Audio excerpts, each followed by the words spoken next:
बोले सतगुरु बंदी छोड़ कबीर साहिब की जय हो, सतगुरु मदनपति साहिब की जय हो, सतगुरु वैराग साहिब की जय हो, सभी संतों की जय हो, सभी भक्तों की जय हो। साहिब बंदगी सतनाम।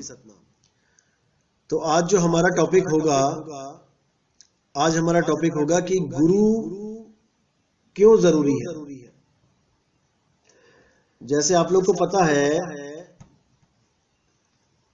कि शब्द गुरु ही हमारा सच्चा गुरु है, हमारा परमपिता परमात्मा है।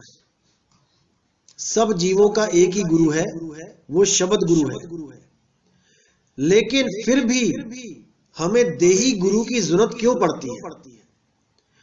क्यों हम बार बार कहते हैं कि हमें गुरु धारण करना चाहिए, जबकि परमात्मा तो सबका है, परमात्मा तो सबके पास है, सबके साथ है, फिर भी हम कहते हैं कि गुरु धारण करो। आखिर क्यों? इसके पीछे बहुत बड़ा राज है भाई, इसके पीछे बहुत गुप्त भेद है। जैसे परमात्मा तो आदि और अंत है, परमात्मा तो हमेशा से ही है, हमेशा से ही है, हमेशा ही रहेगा। लेकिन आज अगर एक बच्चे को हम पैदा होते ही जंगल में छोड़ आए तो क्या उसको वो शिक्षा मिल जाएगी? क्या उसको वो अक्षर ज्ञान मिल जाएगा? क्या उसको वो चीजें मिल जाएंगी जो हम एक गुरु की शरण में जाके प्राप्त करते हैं? कभी नहीं मिलेगी। गुरु धारण करना ही पड़ेगा, तभी वो इस लायक होगा कि वो समाज में बैठ सके, उठ सके, कुछ चार बातें कर सके और ज्ञान प्राप्त कर सके। अगर गुरु धारण नहीं किया तो समझो कि जैसे एक जानवर आता है दुनिया में, वैसे ही आप भी आए और आप भी चले गए। जैसे एक जानवर आया वैसे ही आप आए और आप भी इस दुनिया से चले गए, बिना कोई ज्ञान प्राप्त किए। तो इसीलिए कबीर साहब भी बार बार बोलते हैं, हमेशा ही बोला कबीर साहब ने कि गुरु बिन पढ़े जो वेद पुराना और सार न जाने रहे अज्ञान। जो बिना गुरु के वेद पुराण पढ़ भी लेता है, समझने की कोशिश भी करता है, वो समझ नहीं सकता जब तक उसे कोई गुरु नहीं मिल गया समझाने वाला। तो गुरु की महिमा बहुत बड़ी है। गुरु अपनी जगह है और परमात्मा अपनी जगह है।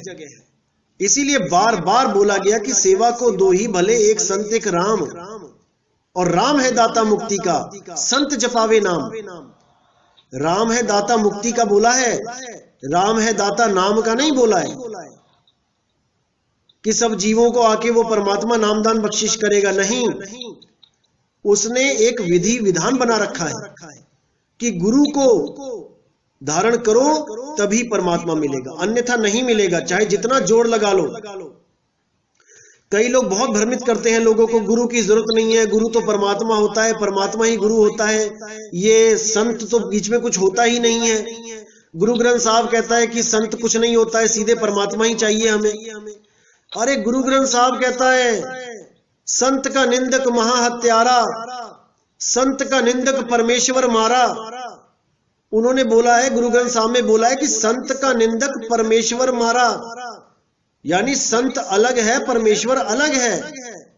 परमेश्वर का निंदक परमेश्वर मारा नहीं बोला उन्होंने बोला संत का निंदक, कि संत की जो सच्चे संत की जो सच्चे नाम का प्रचार कर रहा है उसकी निंदा करने वाला परमेश्वर मारा। परमेश्वर उसका साथ कदापि नहीं देगा, उसको 184 में भटकना ही पड़ेगा, क्योंकि वो खुद तो मर ही रहा है और लोगों को भी साथ में लेके जा रहा है।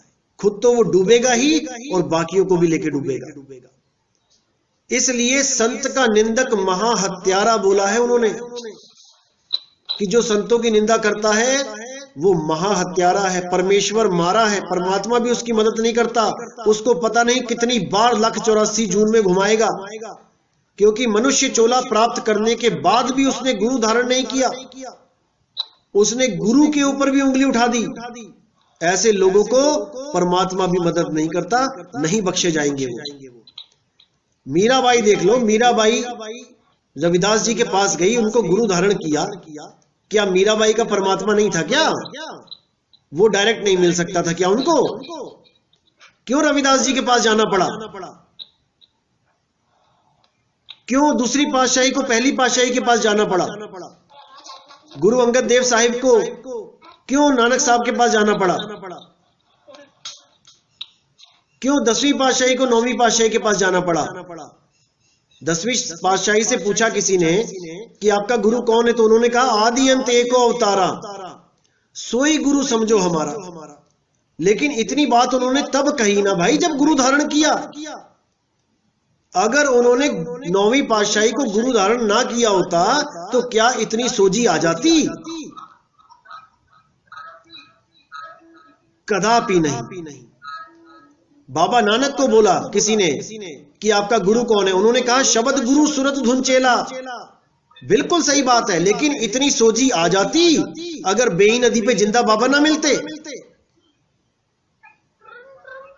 तो बहुत जरूरी है इन बातों को समझना कि भाई बिना संतों के काम नहीं बनेगा।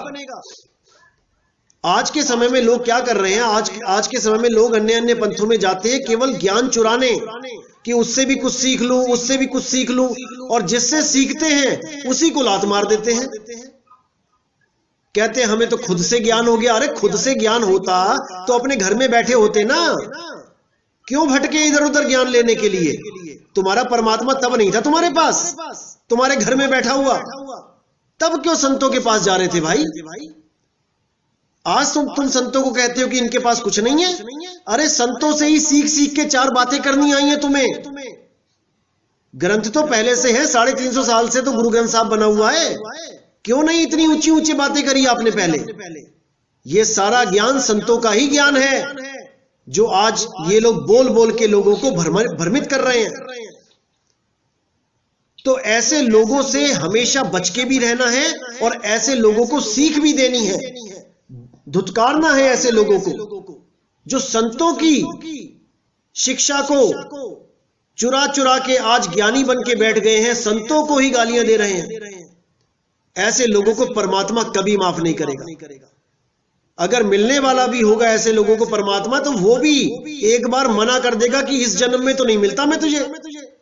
अरे संतों से ज्ञान चुरा के तू मुझे प्राप्त करना चाहता है,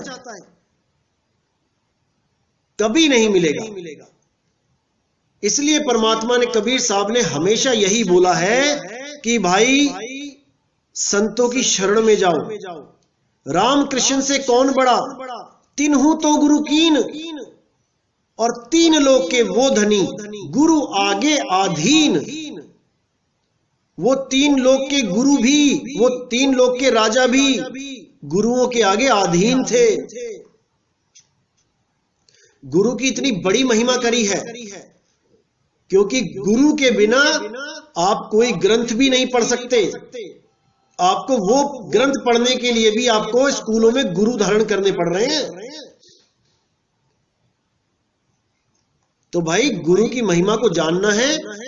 हां, जो गुरु ये कह दे कि मैं ही परमात्मा हूं, मेरी शक्ल का ध्यान करो, मैं तुम्हें लेने आऊंगा, मैं ही पार ब्रह्म हूं, परमात्मा ही गुरु बन के आया हुआ है, तुम्हारे सामने बैठा है कुर्सी पे, अगर ऐसी बात कोई कर दे तो वो गुरु नहीं है। वो गुरु कहलाने लायक नहीं है, क्योंकि गुरु तो एक ही है, वो शब्द गुरु है। लेकिन उस शब्द गुरु का लखाव करने वाले को भी सतगुरु बोला गया है। सतगुरु सोई सतनाम बतावे और बाकी गुरु कोई काम ना आवे। सतगुरु वो होता है जो सत्य नाम के बारे में आपको सही से जानकारी दे दे। सतनाम की जानकारी कोई ग्रंथ नहीं दे सकता आपको कि ग्रंथ पढ़ के आपको जानकारी हो जाएगी। उसमें भी कोड लगे होते हैं। आज तक इन लोगों को ओम सोहम का ही नहीं पता था, यही ओम सोहम जपते थे। आज हमने ही बताया कि ओम क्या है, सोहम क्या है, सारे कोड डिकोड किए, आज ये सब ज्ञानी बन गए। इसी को समझना है। चोर चुरावे तुंबड़ी और वो गाड्डे पानी में, वो गाड्डे वो ऊपर आवे सच्चाई छानी ना। चोर जितना मर्जी घड़े को, तुंबड़ी को पानी में डुबोए, लेकिन वो ऊपर आती है। तो भाई इस पे विचार करना है, संतों की शरण में ही रहना है, संतों से ज्ञान प्राप्त करना है। संत आपको सही रास्ता दिखाते हैं, परमात्मा का सही ज्ञान देते हैं, क्योंकि उन्हीं के पंथ में जो प्रथम आचार्य होता है, प्रथम गुरु होता है, उसको परमात्मा ही आके ज्ञान दे गए होते हैं। वही परंपरा को चलाता हुआ संत जीवों को मुक्त करता है, नहीं तो तुम्हें परमात्मा क्यों नहीं आके ज्ञान दे गया भाई? बाबा नानक को दे गए, रविदास जी को दे गए, धर्मदास जी को मिलके गए, गरीबदास जी को मिलके गए, तुम्हें क्यों नहीं मिलके गए? तुम भी फरियाद करो। तुम क्यों संतों के पास जा जाके ज्ञान चुरा रहे हो? करो फरियाद, बन जाओ गरीबदास, बन जाओ धर्मदास, लगाओ पानी में छलांग जरा अपनी बीवी के साथ। वो तो नदी में कूदने जा रहे थे। बनो मदन साहिब, उठाओ तलवार अपने आप को खत्म करने के लिए, बनो बाबा फरीद, बांधो जरा पैर में रस्सी और मारो छलांग कुएं में। क्यों नहीं मारते हो भाई? तो इसको अच्छी तरह समझना है। भ्रमित करने वाले हजारों आएंगे, लाखों आएंगे, लेकिन जो भ्रमित हो जाए वो परमात्मा का हंस नहीं होता। परमात्मा का सच्चा हंस वो होता है जो नीर शीर का निबेड़ा करता है, जो सत्य असत्य का निर्णय करता है और सत्य पे अटल हो जाता है। जब सत्य पे अटल हो जाता है, फिर उसको और कुछ नहीं दिखाई देता, फिर उसको केवल सत्य दिखाई देता है। और दुनिया की कोई भी बड़े से बड़ा कंप्रोमाइज करने के लिए वो तैयार होता है सत्य के लिए। वो सत्य के लिए अटल रहता है, उसको जान की भी परवाह नहीं होती। 9वीं पातशाही गर्दन कटाने के लिए चले गए दिल्ली, 5वीं पातशाही तत्ते तवे पे बैठ गए सत्य के लिए। ईसा मसीह क्रूस पे चढ़ गए, मीरा ने जहर पी लिया, सुकरात ने जहर पी लिया, कबीर साहब को 52 कसनियां करनी पड़ी, बाबा नानक को जेलों में डाल के चक्कियां चलवाई, तो क्या कुछ नहीं किया सत्य के लिए। और ये लोग कहते हैं कि संत कुछ नहीं होता। अरे भाई, संत है तो सब कुछ है। संत ना होते जगत में जल मरता संसार, आग लगी भाई गगन में, झरझर गिरे अंगार। यहां पे ये नहीं बोला कि परमात्मा ना होता जगत में, संत ना होते जगत में। कौन है संत? जो सत्य और असत्य का निर्णय करते हैं, वही संत कहलाते हैं। झूठे संतों के लिए नहीं बोला यहां पे, जो लोगों का पैसा इकट्ठा करके अपने मकान दुकान बना रहे हैं, गाड़ियां खरीद रहे हैं करोड़ों रुपए की। लोगों का पैसा लोगों में ही लगाना है, अपनी बिल्डिंगें नहीं बनवानी है। जो अपनी बिल्डिंगें बनवाए वो संत नहीं है। लोगों का पैसा लोगों की सेवा में लगाना है। मर जाऊं मांगू नहीं अपने तन के काज, और परमारथ के काज में मोहे ना आवे लाज। मुझे कोई शर्म नहीं आती अगर मुझे परमार्थ के लिए अगर पैसे आप लोग से मांगने भी पड़ जाए, मुझे कोई शर्म नहीं आती। लेकिन उस दिन डूब के मर जाऊंगा जिस दिन आपका कोई भी पैसा मैं अपने ऊपर लगा लूंगा। आपका पैसा, भक्तों का पैसा भक्तों में ही लगता है, अपने ऊपर नहीं लगता है। कोई गाड़ियों में नहीं घूम रहे हम लोग। तो इसको अच्छी तरह समझना है आपने। भ्रमित करने वाले लाखों आएंगे, करोड़ों आएंगे, बहुत से ऐसे लोग आएंगे जो हमारे पंथ में घुसेंगे, ज्ञान प्राप्त करेंगे, लेकिन अपना आडंबर चलाने के लिए कुछ ना कुछ मिलावट करके एक नया पंथ खड़ा कर देंगे। कह देंगे भाई इस पंथ में तो कुछ नहीं था, असली ज्ञान तो अब हमें पता लगा है। अरे तुम्हें कहां से पता लग गया भाई? वो परमात्मा का वो हुक्म हो चुका है, उसमें कोई बदलाव नहीं हो सकता। वो एक ही हुक्म है, हुक्म से बाहर कोई नहीं है। और जो बाहर जाने की कोशिश करेगा उसका नाश होगा। नानक हुक्म पहचान के तौजा खस में मिलना।